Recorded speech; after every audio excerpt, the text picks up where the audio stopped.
This recording was produced by Oregon Trail Baptist Church. If you'd like to get more recordings, or to leave your feedback, please visit us at www.otbchurch.com or write us at P.O. Box 298, Guernsey, Wyoming 82214. We look forward to hearing from you, and we hope that today's recording will not just challenge your thinking, but will transform your life.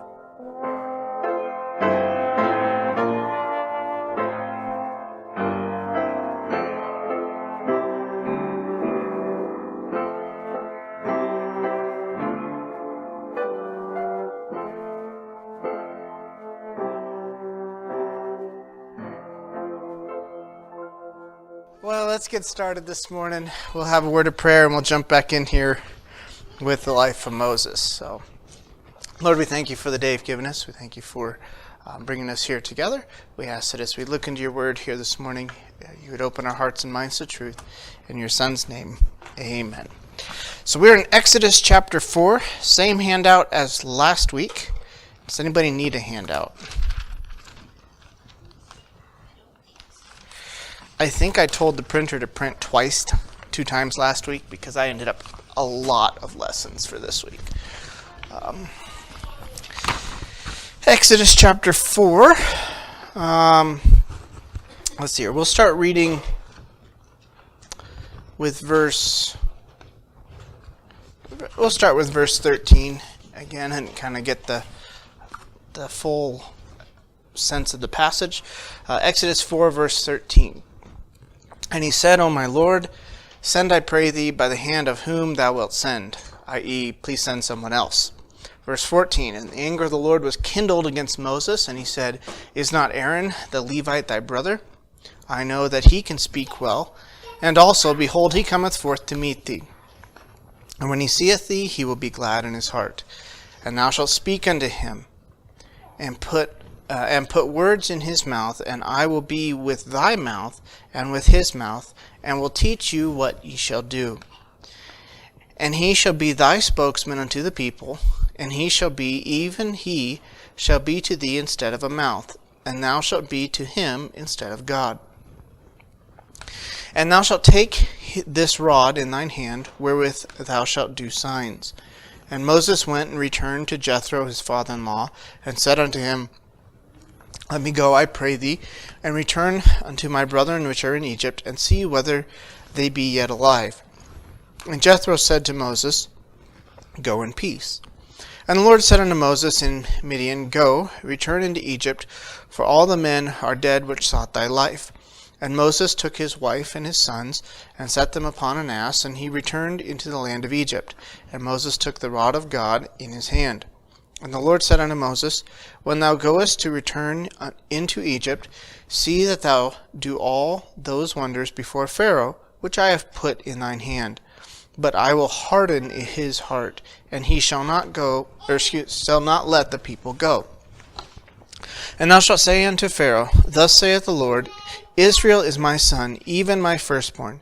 And I say unto thee, Let my son go, that he may serve me. And if thou refuse to let him go, behold, I will slay thy son, even thy firstborn. And it came to pass by the way in an inn that the Lord met him, and sought to kill him. Then Zipporah, which is his wife, took a sharp stone, and cut off the foreskin of her son, and cast it at his feet, and said, Surely a bloody husband art thou to me. So he let him go, and said, A bloody husband thou art, because of the circumcision. And the Lord said unto Aaron, Go into the wilderness to meet Moses. And he went and met him in the mount of God, and kissed him. And Moses told Aaron all the words of the Lord who had sent him, and all the signs which he had commanded him. And when Moses and Aaron went and gathered together all the elders of the children of Israel, and Aaron spake all the words which the Lord had spoken unto Moses, and did the signs in the sight of the people. And the people believed. And when they heard that the Lord had visited the children of Israel, and that he looked upon their affliction, then they bowed their heads and worshipped. This has a very interesting passage to it. We have not glamorized Moses as we've been working through this series. Morning, Michael. Do you need a handout? Probably. Okay. So, we definitely have not glamorized Moses, although it's like, I want to do it like a good biography. A good biography doesn't look through rose-colored glasses and ignore a person's faults, but at the same time, it doesn't. A good biography is not there to tear down the person either. Does that make sense?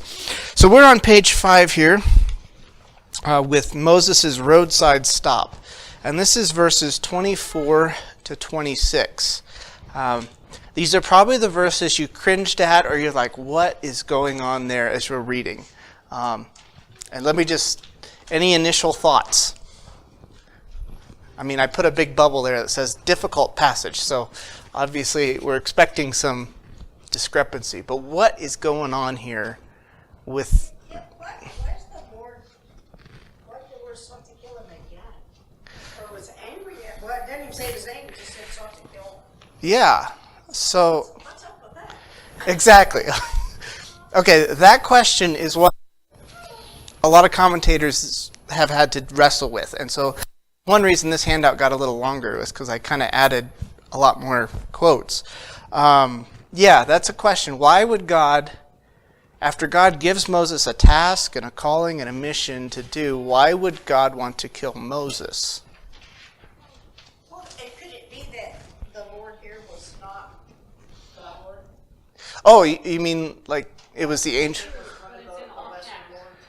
Okay, so that was something I totally left out of the handout. There is a group of scholars who think that this is actually a demon attack, part of a Midianite narrative, and then they changed it and put the Lord's name on it. There is no textual evidence for that, but it's just a theory somebody has come up with, and since a PhD behind their name, it kind of keeps moving along.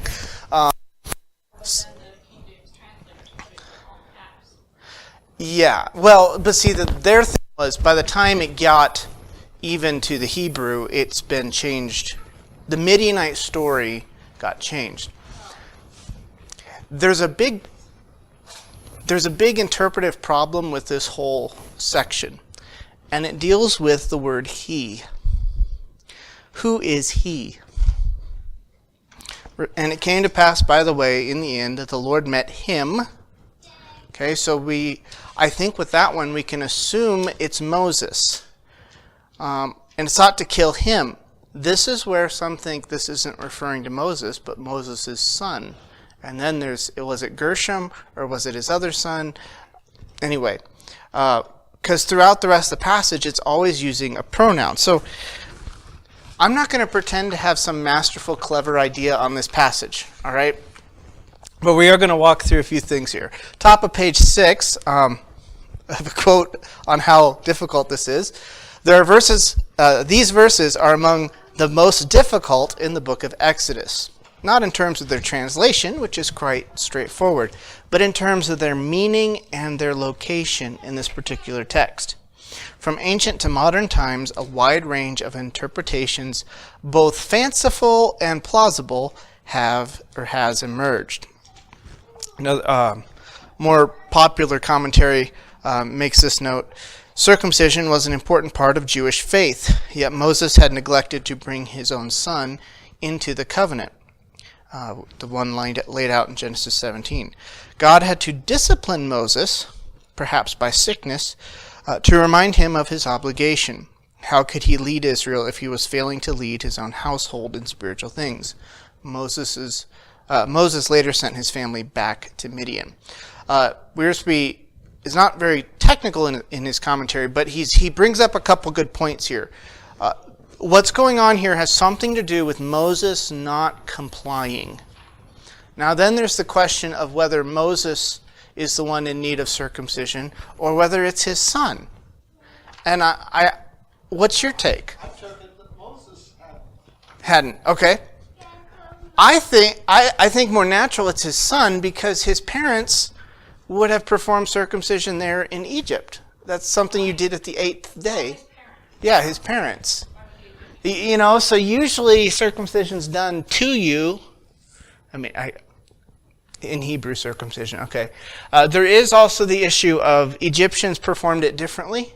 And so, without being too graphic, they did a partial instead of a complete circumcision. And you can go to your own dictionaries and find details on that. But maybe his parents practiced that method. We see that type of issue come up again when Joshua recircumcises some of the children of Israel. It's like, well, how does that happen twice? And so one of the best explanations for that is you have an Egyptian and then the Israelite practice. Anyway, again, my kids are young enough. This is going way over their head. If that makes sense. But questions were already asked back here in the row. Yeah. Another radio preacher, J. Vernon McGee. I like McGee. He's got a lot of good stuff. But I'm going to read this here, and it's very preachy. It's not very technical, and I'm really not sure where he gets some of this. It seems like he's grasping at straws. But he says, Exodus 4:24, he says, this is a strange verse, but it reveals the third real objection of Moses. He had neglected to circumcise his sons. Circumcision was the evidence or seal of the covenant God made with Abraham. If Moses would proclaim God's will to the others, he too had to be obedient to God's will.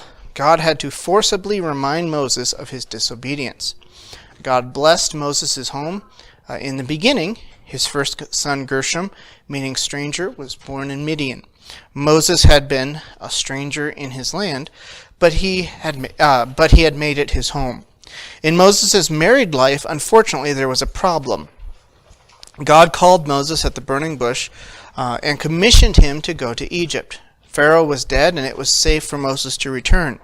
As Moses started his journey, God attempted to kill him. Why? Moses had neglected the rite of circumcising his son. Okay, so this is one thing you see with, and I'm going to popular or simple commentaries per se, is he doesn't tell you anything of the discussion of was it his son or him. He just assumes it's the son. He doesn't really dig in, which is fine. That type of commentary has its purpose in place. So he goes on to say, circumcision was the badge and seal of God's covenant with Abraham. That was designed to teach the Israelites to have no confidence in the flesh. The flesh was to be cut away, and each Israelite was to place his trust in God. There's more to this, but McGee goes on eventually to blame his wife Zipporah for not circumcising their son. And then she blames it all on Moses already.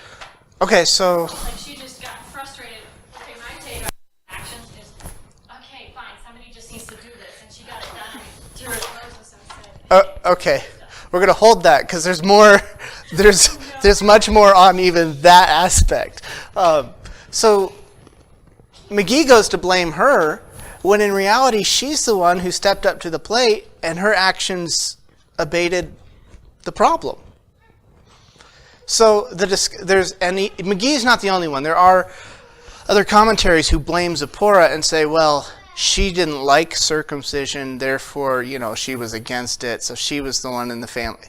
And it's like, do you see how this narrative is growing? And it's like, where's the text?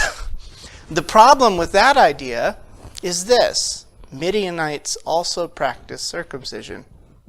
So if she grew up in a culture that they practice circumcision too, why would she be disgusted by it? It doesn't. And maybe I'm making more questions than answers, and all this will drive to a point. The parents versus the doctor, Yeah. Well, and okay, and that's even this was not simply a medical rite. It was part of a cultural and religious rite. And so even in this passage, the tool she used a sharp stone. Okay? Yeah. So that was not, they had knives to do this with. But they would choose an instrument like a stone because of ritual consistency. And it's just like, okay, all right, this is, yeah. Yep. So some ambiguities or confusions in the passage. I mentioned already who is he referring to. Now, it's translated he in the King James, but some translations like the NIV will just automatically substitute and put Moses in. So they have at the lodging place, by the way, the Lord met Moses instead of him. So they're doing some interpretation for you. They're interpreting that for you. And that's, I'm not here to bash any translation, but that's neither good nor bad. But some translations are going to do that. They're going to fill in some of those gaps. Again, the question is this Moses? Why would God kill someone he's about to use to deliver Israel? Well, this kind of also fits another thing going in Exodus 32 with the golden calf. They rebel against him. What does God say to Moses? I'm going to wipe them all out.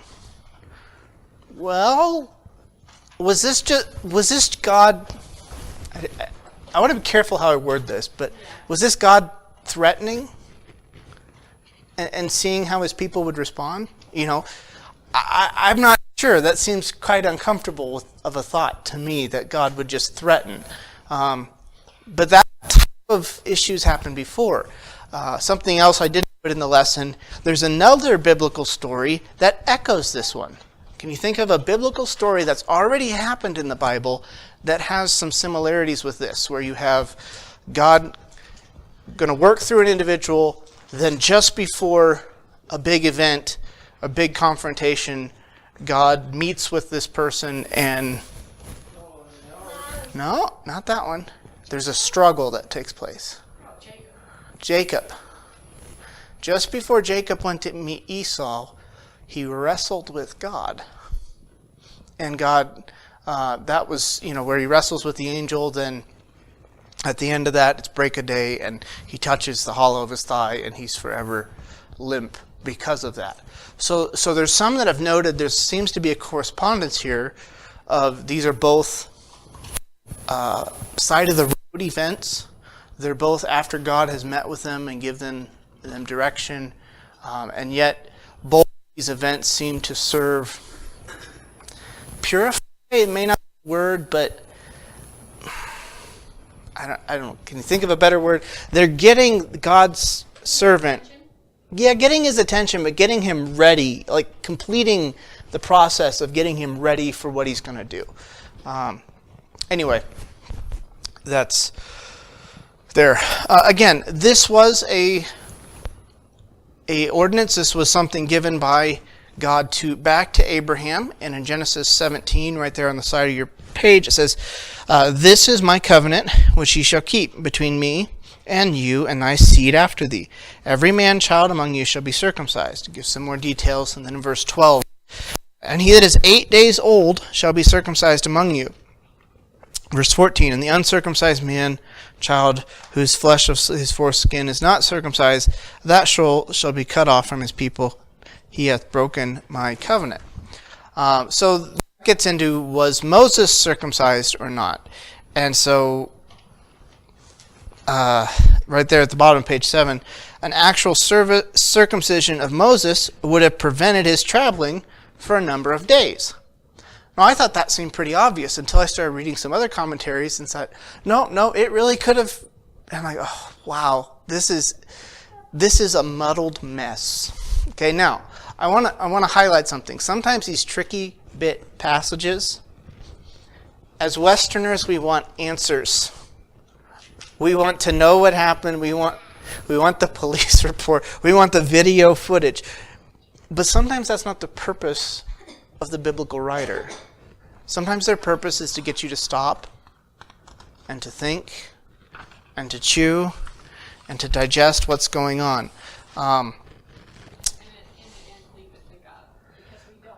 Yeah. I mean, there's certain possibilities you can cross off, but it's much better to stay in that humble spot of, I'm not 100% sure, if that makes sense. In the story of Job, they talk about God was meeting with his counselors, Yeah. lesser lords. Could that be the Lord that sought to kill him? Okay, so now you're hitting another. If the preeminent war, if he sought to kill him, he'd be gone. Okay, so that is a discussion. If he says you're gone, then you're gone. there is a discussion there of, was this the angel of the Lord acting independently of the Lord? There's a problem with that, though, because then you would have, if we do understand the angel of the Lord as the second person of the Trinity, or the embodied one, Christ, if that's him acting independent, isolated, and against the will of the Father, then you have conflict in the Trinity, and something's not right there. The other thing that tells us this isn't the lessers is it uses the divine name Yahweh. So it's not just using Adonai, it's actually using his personal proper name. So that's where that is a thought well considered, Well, but that's pronouns, so that could be something. Yeah. Well, I don't know. Now I didn't pick this up in my natural reading, but from the guys who know Hebrew, sought to kill him, that phrase there apparently is really closely connected with a sickness or disease. So it could be Moses. You'll see a lot of them talk about he got sick, or his son got sick, and it's like, where did they get that? And so there's some connection there with he was given a malady of some sort, which God has done that to other prophets too. He's given them temporary maladies as a sign, almost, with Zechariah in the temple. He couldn't speak, so. All right, let's jump into a little bit about Zipporah here, okay?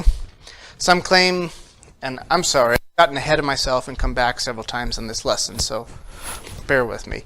Some claim she opposed the rite of circumcision, however, Midianites practiced circumcision. She performed the circumcision, okay? Normally this was something that the husband would do, or the man. And how would she know how to do it? The choice of a stone instead of a knife, following rituals, how would she know this? And so there's a linkage, because her father was a priest in Midian, so she's probably familiar with this. I think you can say for sure she acted boldly. Although, again, like some popular commentaries may blame her, like, well, this is nothing more than a rift in the home, and she doesn't want to follow her husband who's following God. So that's where they go. She steps up to the plate. She acts courageously. A quote here from Kaiser, he says, "The sudden introduction of Zipporah's action leads us to believe that she instinctively connected her husband's peril, a malady so great that it left only her hands free to act, for presumably his were not able to help with her sons, with their failure to circumcise their son." Some are going to point to her statement of "a bloody husband art thou to me." Now, the way you understood that, babe, was how? Why haven't you done this before? I mean, seriously. Okay. Just acting here. Okay. Just do the right Okay, thing. so that's one. Another way people have taken that, and it really, all these kind of go together, and is they've taken it as she just despises circumcision in altogether, and she's Preach that way, yeah. okay. But then again, she's the one who did it, and why would she be blaming Moses instead of? Blamed her because she blamed him because she had to do what was his right to do. Right. So, however, that phrase, "a bloody husband art thou to me," may not have any negative to it. And this is where it's just, sometimes translations, doesn't matter what English translation it is, sometimes it just, there's no good way to put it without adding connotation. For instance, when Jesus says to his mother at the wedding feast of Canaan, he calls her woman. Now, if I called my mother woman, would that be appropriate? Okay, so, yeah, but if I said to my mom, "Hey, woman," I mean, it's just like, no, that's very disrespectful. Okay, but that's cultural and that's language. And so then you get into translation issues of, if you're going to translate that, are you going to try to make it sound nice in English? Or are you going to try to make it render as close to the Hebrew, even though it's uncomfortable for us culturally? So that's the type of thing that could be happening here with this phrase. And how it can be positive is, it's a statement either of blood relation, of, okay, there is a bond of blood here. You're a bloody relative to me. You're of blood. Our son is now in the covenant of circumcision. And so there's that aspect. It could also simply be referring to every married Israelite was thus a bridegroom of blood, because they had practiced the rite of circumcision and undergone the rite. So it's a statement of you're part of the community, the family. Circumcision is one of those really tricky and odd topics. One, because it's difficult to talk with children around, okay, for obvious reasons. And two, because it's very odd in some respects, because you ever thought about circumcision is always referred to as for the man, not the woman. So were women automatically kicked out of the covenant? Okay, now, I got it. There is a female circumcision, and that's really nothing more than mutilation of the body. But the act of circumcision, even though it was performed on the male, was also something that the women were involved with as well, because when they got married, and the woman would instantly know if her husband was actually truly an Israelite or not. If they'd practiced this right, if they were following, they would know, and they would know quickly. And so it didn't exclude them, so it's a tricky topic, and it's a topic that even gets Paul in the New Testament ties circumcision to baptism. And so there's some relation between circumcision and baptism, but that's a discussion for another time and another day. So anyway, a bloody husband could be negative. It could be she's complaining, although I don't think so. I think my take is that Zipporah actually acted courageously. She stepped up to the plate when her husband had failed to, and at this point, either through his own unwillingness to go through with it or through his inability because of the sickness to go through with it, she does it, and then she casts it at his feet. There's a lot going on there. It could be this is a ritual rite. So since he was the one that's supposed to do it, she's touching him with it to symbolize the transfer of, like, I'm doing it on his behalf. That type of thing could be going on.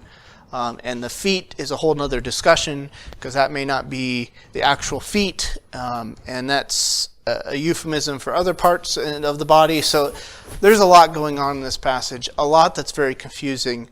However, verse 26, so he let him go. Then she said, a bloody husband art thou because of the circumcision. So after this here, they move on like nothing happened. And I don't mean that in a negative sense, but it's as if this event was key in some way to get Moses prepared or ready for the task at hand. And I think some of the popular commentaries hit that well, in that Moses hadn't done something right in his own home. Whether it was he wasn't circumcised, or whether it was he didn't do it for his son, whether it was he neglected these things or practices, whatever it was, things were not right at home. And so, be leading the nation, he needed to be right with the Lord. He needed to have his ducks in a row. And so, we may not have a clear-cut answer here, but we know that it was important to happen. It abated the anger and punishment of the Lord. It was at this point, Moses meets up with Aaron in verse 27, and they go. And they do everything they're supposed to do. Of course, Aaron's the one who does all the speaking. Aaron performs the signs, and the people believe. Which is interesting, because I thought Aaron was supposed to speak now, and Moses was supposed to do the signs, but now Aaron's doing the signs, and Aaron's doing the speaking. Moses is just standing around. So, Which soon changes. yeah, I mean, that's kind of, again, it gets back to the issue of faith. Now, did Moses have faith? Yes. Yeah, he had faith, but it wasn't as strong as it. Okay. Hebrews 11 talks about his faith in leaving Egypt, not fearing the wrath of the king, and identifying with the children of Israel. But here in this story, we're not exactly seeing a man of faith. But wasn't the same true when we went through Abraham? Abraham at times exercised great faith in God and obeyed. And at times Abraham didn't believe. And what's that? Yes. And so the Jewish people have, on a whole, glamorized with rose-colored glasses men like Moses and Abraham. To the extent that with Abraham, they said, if God had made Abraham first instead of Adam, he wouldn't have sinned. I mean, rabbis have actually said that. And even you get the Genesis Apocryphon, which was found in the Dead Sea Scrolls, which is a retelling of the Genesis story. And in that, they make this big old excuse and divine reason why Abraham lied about his wife down in Egypt. They make it some sort of a... So they're retelling these stories to paint these characters in a perfect light. But as we've been going through Moses, he's not perfect. But neither are we. You know what I'm saying? Like, these are real people with real flaws and real concerns and a real family, and they're out there. They're not seeing the end result written. They're just seeing what's happening in front of them. And sometimes they falter. And yet they can still be examples to us because we do the same. Did you have something? Well, this is just a thought. About Abraham being created first.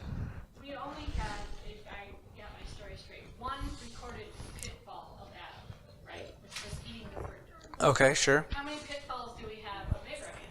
That's true, but our Adamic story is a little short compared to Abraham's. Well, okay, Yeah. this is true, but if God only chose to record one, failure in Adam, so Yeah. And that was enough. that set us all up. Yeah. Now, the end of this passage with verse 31, they haven't approached Pharaoh yet, but they have approached who? Okay. The elders of Israel. And what are their responses? Yeah, and they believed and worshiped the Lord. Didn't God say way back in chapter 3 that I got a message, go to the elders will believe you and listen to you? And wasn't that a whole point of the discussion of, no, they won't. Yes, they will. No, they won't. At one point they did stop it. Or was that before? That is the Ten Commandments movie with Charlton Heston. Thus, the dangers of some of the popular film movies. Sometimes you watch those, it's like, where did they get that? Makes for good movie. Yeah, so Necessarily true story. So anyway, I'm not against watching some of those. A while back, I watched the one on Ruth on Esther, and somebody had done it, and they did a decent job. And there was a few parts to that movie. I'm like, where on earth did they get that? And then when I was preaching through the book and studying it, I found out that some of those parts were not coming from the Bible, but were coming from Jewish tradition or the Mishnah. It's like, oh, that's where they got that. And part of that group of Jewish interpretation, how they interpreted Scripture, was they'd say, well, we have this here, and we have this here. We know they need to be connected, so they make up a story to connect them. Okay? And that's where you get some really, really strange stories in the Bible, or not in the Bible, but outside of the Bible about Adam and Eve, and they got all sorts of different ones. But that's that type of interpretation where they try to fill in the dots It's dangerous, and yet we can do that ourselves today. Even with this passage we kind of went through that's awkward, weird, and what's going on, we got to be careful not to try to fill in the dots. We got to let it be what it is, and we need to respond in faith and trust the Lord. And ultimately here, that phrase at the end of 31, they bowed their heads and worshipped. Think of the significance. If you're not Aaron and you're not Moses, you haven't met with God, you haven't seen God, you haven't seen a burning bush, you haven't seen these signs and wonders yet. You're in Egypt, you're in bondage. How long had they been there? About 400 years. 400, 430. That's another issue in itself.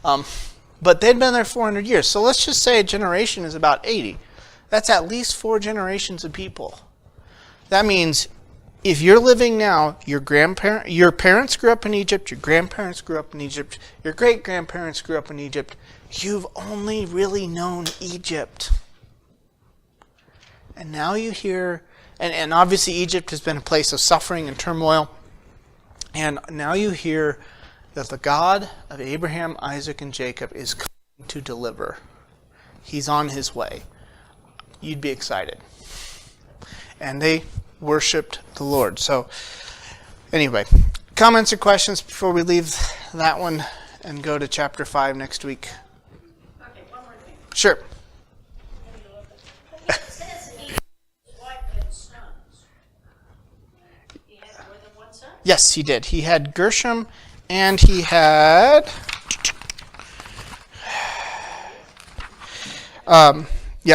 Eliezer. So who did she? Yeah, which one? Why one, not the other? The oldest or the youngest? So, 90% commentaries I crack open all say Gershom. But then there's certain ones like Lange, which is an old Baptist commentary, and he thinks it was Eliezer. And then he said it could be either or. And then as I was looking, some of your more technical commentaries are going, we don't really know which son. Which is odd. She just doing both. Because then, if he did one but not the other, did he... So some have thought, well, she just gave birth to a son. So they kind of speculate that one of them had just been born. Well, I guess that's possible. But... You can't assume that from the text, that's for sure. No. Were the others circumcised? Or maybe it was just time for that one to be circumcised. Or- and not the he other. was- Yeah. He might have did a Midian circumcision before they left Yeah, so... with the appropriate time. So... You know, so It's a guessing game. And there's another element here that it is a bit of an assumption, but I think it's a good assumption. And that is, at this point, it seems like his wife and kids are out of the picture. Like, he goes to Egypt, and we don't read of the wife and kids at all being there. And then later on, after they bring them up out of Egypt, it says that Jethro brought him his wife and children. Well, because he sent them back at some point. Okay, right. We don't have a verse that says he sent them to Midian here, But this is the point where most people assume that after this event happened, he sent his wife and kids back, and then he went to do his task with Aaron, and then... So, it's an assumption. It seems to have some grounding. It doesn't really matter. We don't know for sure but we do know later on Jethro brings them to join up with everybody else. So, yeah. So, any other first son, Uh-huh. being stranger, was born in Midian. You would think he would have already been circumcised. You see, and that brings up another question, because if the Midianites practice circumcision, why would Moses even care about not doing it? But maybe You know. Eliezer was young enough that it was time. Yeah, which, according to, and that was something I looked into because different cultures did it at different times. If you were in Egyptian culture, depending on what era, they waited till you were 13. And so in other cultures, they did it just before marriage, like the week before you got married. That's gonna slow you down. Then you had the Hebrews did it, and this is where I went back to check because I knew it was on the 8th day, but I couldn't remember when that was. That like at Mount Sinai when they got that, or was that later? It was actually way earlier. It was actually back in Genesis with Abraham that it was the 8th day. So if Moses was practicing anything along those lines, he probably would have done it on the 8th day, I guess, unless he's following Midian tradition. But I'll put it this way. When God calls us to do something and we have a clear sense that he's doing something and he wants to do something through us, it does not give us a license to disregard and disobey God in other areas. Does that make sense? Like, there's been I was talking with Dory a couple weeks ago, and she was talking about a situation where a pastor or somebody that she knows, you put God first and God takes care of the rest. And there's been a lot of good men who've taken that thought, but they let their families go to the wayside, and their lives, the lives of their kids, they grow up and they hate church and they hate the Bible, they hate anything to do because Dad always put God first. And there's an element of, if you take that position and that view, I would wholeheartedly say God should always be first in your life, period. But that should not be in isolation to taking care of your family. Does that make sense? That putting God first should actually be an encouragement to fulfill what God's told you about the family. You see, so God using you does not give you a blank slate to do what you want. And anyway, a tricky bit passage. So hope the kids forget it, at least till they're old enough, and we'll move on. We thank you for your word, and although there's really a lot of ambiguity with the text we looked at, we trust that just as with Moses, you took care of business when he had neglected to fulfill and do what he needed to do. You brought him to that point. And would you do that with each of us as well? Would we not be careless in our approach to you? In your Son's name.